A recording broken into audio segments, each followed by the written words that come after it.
اس کے علاوہ صاحبو کمندان نام کے بھی ایک ایسی فوج کے عہدیدار، وہ بھی جو ہے حضرت کے ہاتھ میں مسلمان ہوئے، تو حضرت نے صاحب حسین ان کا نام رکھا۔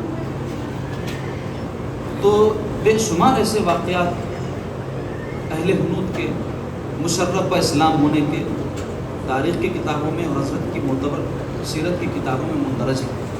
تو میں ایک بات کیوں عرض کر رہا ہوں آپ سے کہ بزرگان دین یوں تو جامع کمالات ہوتے ہیں اور اللہ کے بندوں کی حاجت براری کا وسیلہ ہوتے ہیں، اور جو روحانیت میں مراتب ہیں، خطبیت، وصیت، اس کے تحت بزرگان دین کا فیض لوگوں کو پہنچتا رہتا ہے۔ لیکن سب سے بڑا کام جو بزرگان دین نے کیا ہے، اتنے بھی گزرے ہیں، آپ اگر قرون اولیٰ سے یعنی صحابہ کرام کو لے لیں، تابعین، طبع تابعین، اس وقت سے اگر آپ تاریخ اسلام کا مطالعہ کریں تو جتنے اللہ والے گزرے ان کا سب سے بڑا مشن تھا قرآن کا پیغام اللہ کے بندوں کو پہنچانا اور اللہ سے اللہ کے بندوں کو جوڑنا۔ جتنے انبیاء تشریف لائے ان کی تشریف آوری کا مقصد کیا تھا؟ اللہ کے بندوں کو اللہ سے جوڑنا۔ دنیا کی محبت، مال و متاع کی محبت، عزت و شہرت کی محبت انسان کو کھینچتے رہتے، اس کے نتیجے میں اللہ سے دور ہوتے رہتے۔ تو اللہ والے کیا کرتے؟ آ کے اللہ کے بندوں کو اللہ سے جوڑتے۔ آج بھی آپ دیکھو کہ بزرگان دین کے آستانوں پر لوگ اپنی حاجتیں، اپنے اغراض، اپنے مقاصد لے کر حاضر ہوتے، اس کا کام بن گیا، اپنی منت پوری ہو گئی تو اس کو ایک اعتقاد ہو جاتا، اس کے ذریعے سے اللہ سے جڑ جاتا۔ اللہ والوں سے جڑنا کیا؟ اللہ سے جڑ جانا۔ اولیاء اللہ کا یہی مشن تھا، بزرگان دین کا یہی مشن تھا، قرآن کا پیغام اللہ کے بندوں کو پہنچائے۔ حضرت قبلہ کے حوالے سے تو تاریخ میں رسم ہے کہ قرآن پاک کی عظیم خدمت سرزمین دکن پر حضرت نے انجام دی کہ سب سے پہلا حفظ قرآن مجید کا مدرسہ حضرت نے سرزمین حیدرآباد پر قائم فرمایا۔ قرآن سے حضرت قبلہ ایسا شغف رکھتے تھے کہ مریدین بیان کرتے ہیں کہ نیند کی حالت میں بھی حضرت جو ہے قرآن مجید پڑھا کرتے تھے، اور اس طرح سے صاف قرآن مجید پڑھا کرتے تھے کہ پتہ نہیں چلتا تھا کہ آپ نیند میں ہیں یا ہوش میں پڑھ رہے ہیں۔ اور قرآن مجید کی تجوید آپ کی اتنی عمدہ اور اتنی اعلیٰ تھی کہ ایک صاحب بیان کرتے ہیں، واقعہ مناقب شجاعی میں آپ کو مل جائے گا، میں ریفرنس اس واسطے دے رہا ہوں کتاب کا کہ آپ لوگ وہ کتاب حاصل کیجئے اور مطالعہ کیجئے، اور بزرگان دین سے عقیدت و محبت کا یہ تقاضا ہے کہ ہم ان کے احوال سے، ان کے خدمات سے، ان کی تعلیمات سے نہ صرف واقفیت حاصل کریں بلکہ ان کی تعلیمات کو دوسروں تک پہنچائیں۔ آج ضرورت ہے اس بات کی، آپ ساری دنیا میں دیکھیں انتشار بپا ہے، شر پھیلا ہوا ہے، بے سکونی کی کیفیت، لوگ ہمیشہ گھبراہٹ میں، پریشانی میں۔ آپ کسی شخص کو پوچھیں کیسے پریشان ہو بھائی، کسی کو مالی پریشانیاں، کسی کو گھریلو پریشانیاں، کسی کو کچھ فکر، کسی تو کیا یہ صرف اس زمانے میں ہے؟ ہر زمانے میں رہی، آدم سے ایدم اور قیامت تک یہ چیزیں لگے گئے۔ بھوک ہر ایک کو لگتی ہے، نیند ہر ایک کو آتی ہے، نہیں آئی تو پریشان ہو جاتا، بھوک ہر ایک کو لگتی ہے، پیٹ نہیں بھر سکا تو پریشان ہو جاتا۔ انسان کی ضروریات قیامت تک ختم ہونے والی نہیں ہیں، تو کس کو نہیں تھی؟ جو ہم کو نہیں ہوگی، ہر ایک کو ہے۔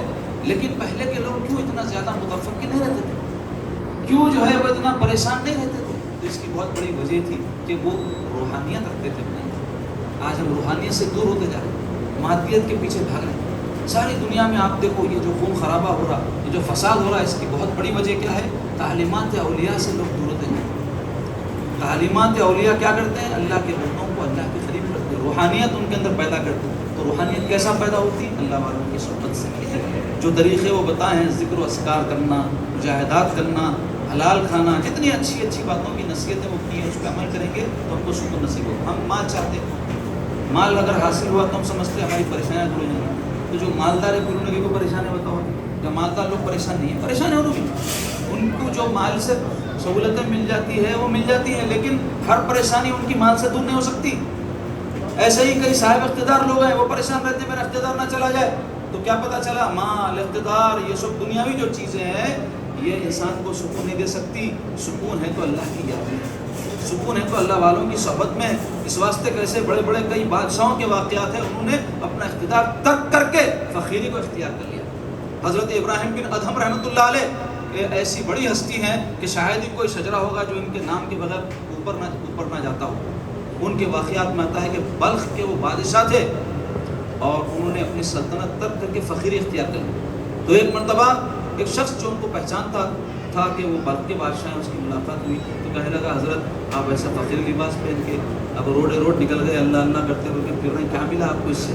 تو حضرت اس وقت جو ہے گدڑی اپنی سی رہے تھے، فقراء پہنتے ہیں کئی پیونوں سے بنے ہوئے جو لباس ہے اس کو گدڑی کرتے ہیں، تو اس کو سی رہے تھے حضرت، تو سیتے سیتے کیا کرے وہ جو سوئی ہاتھ میں تھی وہ پانی میں ڈالنے کے بعد میں فرمایا میری سوئی لاؤ، تو مچھلیاں منہ میں سونے کے سویاں لے کے آئے، حضرت فرمایا یہ میری سوئی نہیں، میری سوئی لاؤ، تو پھر چاندی کی سوئی لے کے آئے، تو فرمایا یہ بھی میری سوئی نہیں ہے، تو پھر جو حضرت کی سوئی گری تھی وہ لے کے آئے، تو حضرت لے کے فرمایا معمولی چیز جو میں نے سلطنت چھوڑ کر پائی ہے وہ یہ ہے، فرمایا حالانکہ آپ یہ کرامت دکھانے کے واسطے سلطنت نہیں چھوڑے، اس کو سمجھانے کے واسطے کرامت دکھائے، ورنہ اللہ والے جو ہے یہ سب کرامتوں وغیرہ کے لیے جو ہے مجاہدات یا جو ہے یہ سب ترک دنیا نہیں کرتے، ان کو تو اللہ کی طلب ہوتی ہے، اس کے لیے نکل پڑتے ہیں، کیونکہ جب تک کہ بندہ قربانی نہیں دیتا کچھ بھی نہیں ہوتا، کچھ پانے کے لیے کچھ ہونا پڑتا ہے۔ تو آج میں دیکھتا ہوں بہت سارے لوگ ہیں خانقاہوں سے وابستہ ہے، الحمدللہ اللہ آگے بھی وابستہ رکھے، لیکن اپنی جو ذمہ داریاں ہیں اور بحیثیت وابستہ سلسلہ ہونے کے جو ان کو کام کرنے ہیں اس کی طرف دلچسپی نہیں لیتے۔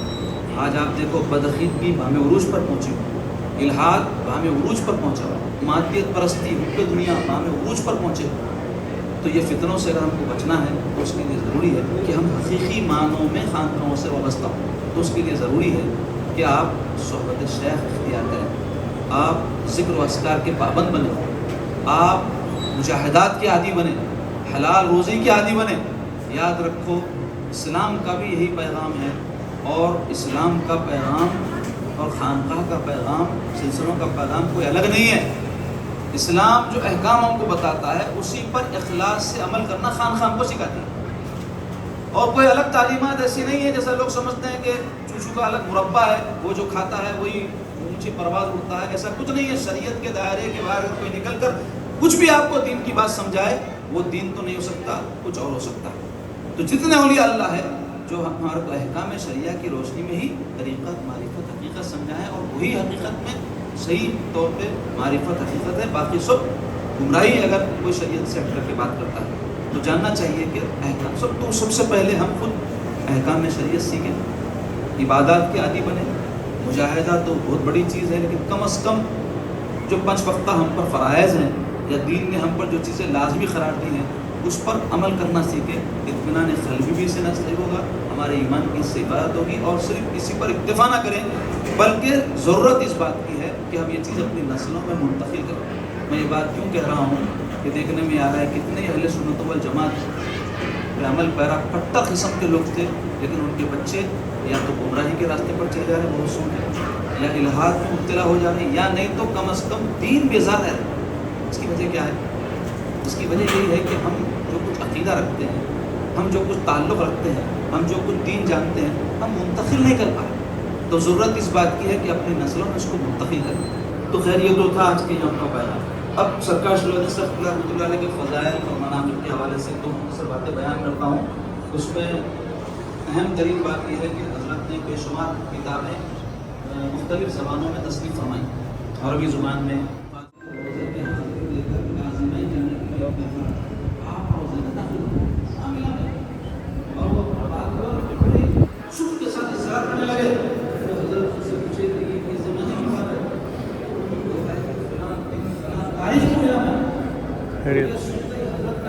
ہو گئے اور ارشاد فرمایا جن دنوں کی بات کر رہے ہو ان دنوں میں کشف خلاصہ نکل آتا تو شاید وہ رسالہ میرا بارگاہ امام اعظم میں مقبول ہو گیا، اس وجہ سے اللہ تعالیٰ یہ بھی ایسا وہ حاصل کریے، آپ اس کے اشعار بنائیے، دیکھیے اس میں کیا مطلب اور کیفیت ہے، اپنے بچوں کو یاد دلائیے۔ علماء کہتے ہیں کہ اگر کوئی کشف الخلاصے کو یاد کر لے تو وہ فقہ حنفی کے عبادات کا عالم بن جاتا ہے۔ ایسا حضرت آسان اصول مسائل۔ اس کے علاوہ مناجات ختم قرآن کا عزیزم ظاہر خواجہ صاحب ذکر کیے، اس کو وہ پڑھے بھی ہیں بہت اچھے انداز میں، یوٹیوب پہ غالباً موجود بھی ہے، وہ وہاں سے آپ لوگ اس کو سن سکتے، اور چھپا ہوا بھی موجود ہے، اس کو لے بزرگان کی کتاب آپ کو کرنے رہتے ہیں، حرکت رہتی ہے، لیکن صرف حرکت کے لیے عمل کرنا یہ نہیں ہے۔